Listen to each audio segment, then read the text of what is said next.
kurang nyamungan contoh aya jelema keur sare asupan kurang duit 50.000 sodako,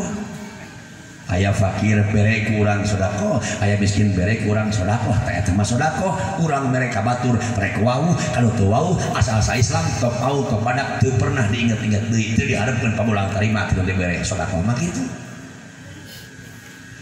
Tuluy cenah ge ari kieu mah lain sodako contoh ceuk bulan bade ka mana ieu pan eta tatangi rek naon tatangi teh nya eta cenah tatangi teh bade hajat abdi bade ngiring sodako salit-aliteun waduk sia teh di pulau mah anggar dibanguskeun bener teu teu di pulau mah aing mah lamun saya teh hajat deui aing mah gurat jagat teu hayang nyamongan lagi teh dipulang dipulangna oge anger deui diomongkeun abong kena aing nyamungan ngan saeutik di katulang beuheung di barena coba ieu ka aing mah bihun ka geunas ieu inyuk geus ban kieu rajin kada daging muning digegel kudu bangkung ge mata di lempeng cangkeng tadi ya Allah ya Rabb awas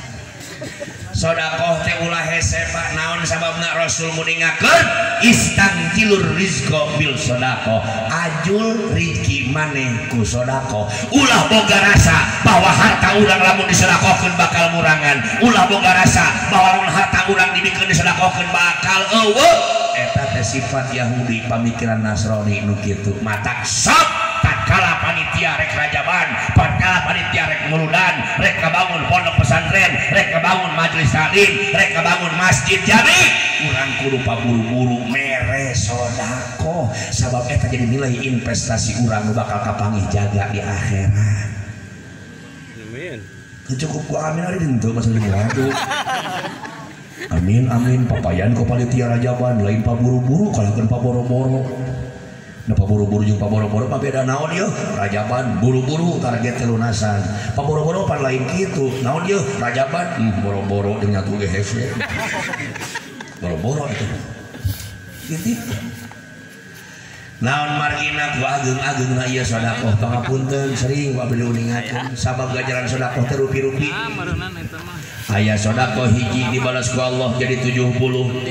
aya sedekah hiji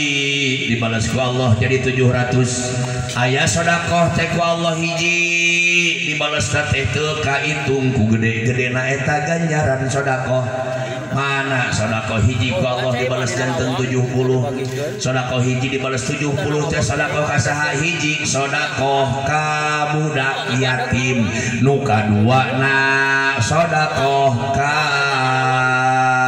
musafir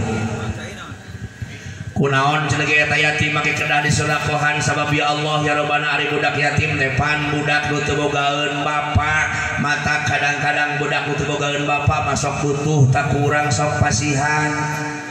karonyoh budak yatim boga duit bere duit teu boga duit aya ge baju bikeun baju teu boga baju aya ge besek bikeun besek teu boga besek aya ge imah bikeun imah urang mah nyieun deui kade nya naon margina Rasul muningakeun saur Kangjeng Rasul ana wa kafilul yatim fil jannah kahada kaula jeung nu ngurus jeung nu nyaah jeung sok daek mere kamurang kali yatim engke di surgana bakal kieu Kangjeng Rasul isarah ngacungkeun curug jeung dijangkung di dalam arti mun urang daek mere maweh nyaah kamurang kali yatim di surgana bakal ngareneng sareng Kangjeng Rasul sapertos curug jeung dijangkungna pada eueuh batesan ku caket-caket ieu marajeun daek ka budak yatim pedah inungna jamu janda muda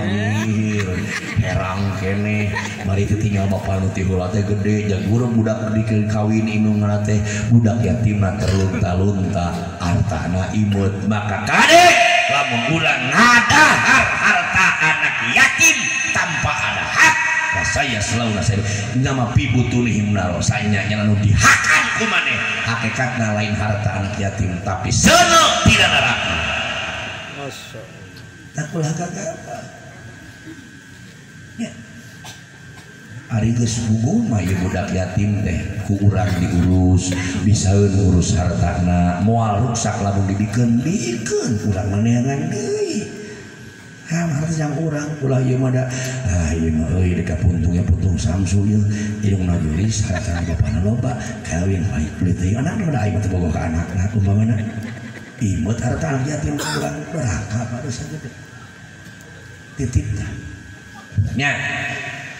tuluy ka dieu na kunaon dimake ka musafir sabab musafir mah teu lebet kana naon teu lebet kana mustahik jakat teh apa mata lamun musafir teh kade paulah sok malieus miceun beungeut ieu jauh keneh musafir tutupan pangkok kolonyo teh assalamualaikum prasaban bagon mending keneh ngomong sing bener Pak nya